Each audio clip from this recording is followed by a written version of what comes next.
e diz: lâmpada para os meus pés é a tua palavra e luz para o meu caminho. Lâmpada para os meus pés é a tua palavra e luz para o meu caminho. O salmista, quando escreveu esse texto, tinha uma certeza e uma convicção que a palavra de Deus é a única que pode reger o caminho da humanidade. Os homens escolhem muitos caminhos, há muitos caminhos, há um anseio no coração da humanidade, das pessoas, em sempre buscar o melhor.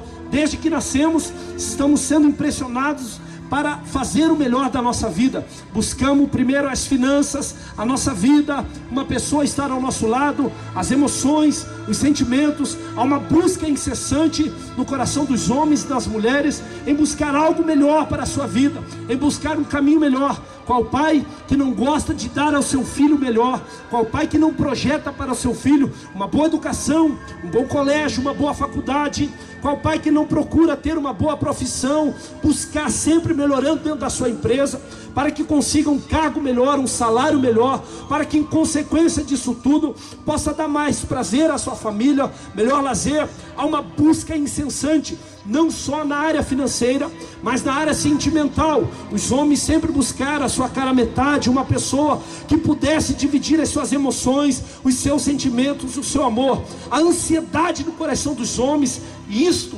está na nossa genética, buscar sempre o melhor. Mas de que forma buscar o melhor?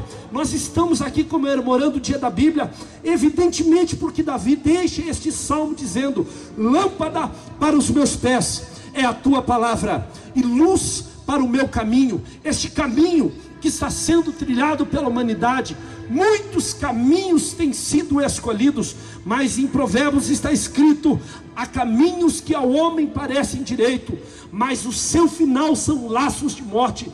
No mundo de violência generalizada, em que as pessoas estão preocupadas com a violência, um mundo em que se vê casas com grades nas janelas, com cercas elétricas nos portões, pessoas que andam assustadas nas ruas, no trânsito violento, nas drogas, no crack e na cocaína, pais que prendem os seus filhos com medo de se perderem no mundo das drogas, com medo dos traficantes, um mundo de desespero, e as pessoas se perguntam: aonde está o verdadeiro caminho? Muitas são as denominações, muitas são as igrejas e religiões. Muitos dizem: olhem, o Senhor está aqui. Outros dizem: Jesus está aqui. E o mundo está em desespero. Qual seria o verdadeiro caminho a ser tomado? Meus irmãos, amigos, pessoas que me ouvem nesta tarde, o caminho é Jesus Cristo, e Ele está evidenciado na sua palavra. Quando o salmista diz: Ele é luz para o meu caminho, ele está dizendo: eu jamais poderei andar se Ele não estiver na minha vida. Se Ele é luz para o meu caminho e eu não encontro esta luz, evidentemente eu andarei em trevas.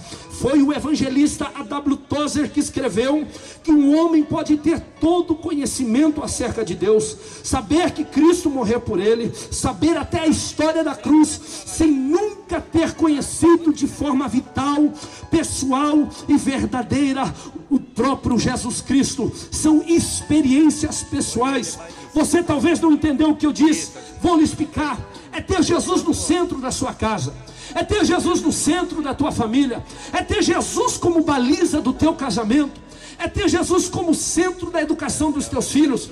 Já teve uma palavra de Provérbios no capítulo 6 e no versículo 22 que diz assim, ó: instrua o menino no caminho em que deve andar, e quando crescer não se desviará dele. Esta palavra tem uma força muito grande, porque a instrução do menor no início da sua caminhada vai dizer o que ele será no futuro. Você pode ter uma convicção, não tão certo, talvez o teu filho escolha outro caminho, e poderá ser que ele no futuro não queira estar com Jesus ou aceitar a Jesus, mas a grande verdade é que você instruindo ele à luz da palavra de Deus, ele jamais será um bandido no futuro, ele jamais será um traficante de drogas no futuro, a sua filha jamais será uma prostituta, jamais, porque a Bíblia é tão clara: aquele que foi instruído no caminho da verdade jamais deixará este caminho. Há um coração e uma consciência que pulsa, que bate e que fala para os homens o que é certo e o que é errado. Meus amados irmãos, toda a humanidade conheceu o texto sagrado. A humanidade teve que se curvar perante a Bíblia Sagrada. Os homens viram e entenderam que não havia solução. Cidades inteiras que estavam para ser destruídas encontraram a verdade em Jesus Cristo, encontraram a verdade na palavra que diga à cidade de Nínive, a grande capital da Samaria, que estava para ser destruída pelo próprio Deus, visto os pecados daquela cidade, pecados de idolatria, de prostituição, de assassinatos. As pessoas haviam perdido a essência e a identidade da vida de um homem. A própria Bíblia diz no livro de Oséias: o meu povo está sendo destruído por falta de conhecimento. E foi Jesus que disse em Mateus: errais por não conhecer as Escrituras. Mas o poder da palavra dada ao profeta Jonas salvou toda uma cidade de Nínive. Até os países europeus, os países da Ásia e da África, que são fechados pelas cortinas de ferro do comunismo, são fechados pelas cortinas de ferro dos ditadores, já estão se curvando e reconhecendo que só Deus pode salvar as suas nações, que só Deus pode mudar o desígnio da humanidade. E a sua palavra, quando impetrada no coração do homem, jamais o homem será da mesma forma. Escutem bem isto: grandes homens da humanidade tiveram que se curvar diante de Deus. Olha aqui para mim, não preste atenção ali, por gentileza. Grandes homens tiveram que se curvar diante da Bíblia Sagrada. Eu vou esperar, vou aguardar.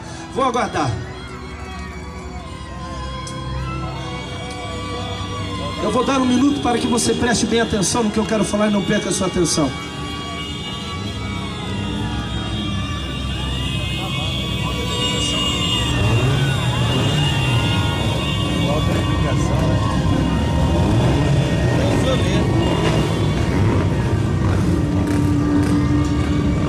Grandes homens que carregaram nos seus corações e nas suas filosofias de vida buscar sempre algo maior, tiveram que se curvar diante da Bíblia Sagrada. Um dos grandes cientistas e filósofos da época, Isaac Newton, disse em um dos seus provérbios: todas as descobertas da humanidade acabam sendo confirmadas as verdades bíblicas. A verdade bíblica, a Bíblia Sagrada, é a filosofia mais sublime que o homem pôde conhecer. Foi George Washington, um dos grandes presidentes americanos, que disse: é impossível governar o mundo, e eu jamais conseguirei governar os Estados Unidos da América sem Deus e sem a sua Bíblia Sagrada. Ele direcionou exatamente a Bíblia para o seu autor Deus e disse: jamais eu conseguirei organizar e coordenar a maior nação do mundo se Deus e a sua Bíblia Sagrada não tiver no meio deles. Meus amados irmãos, naquele país houve um costume muito grande por muito tempo, que todas as manhãs nas escolas americanas de todos os estados que compõem os Estados Unidos da América, os professores abriam as Bíblias Sagradas e todos os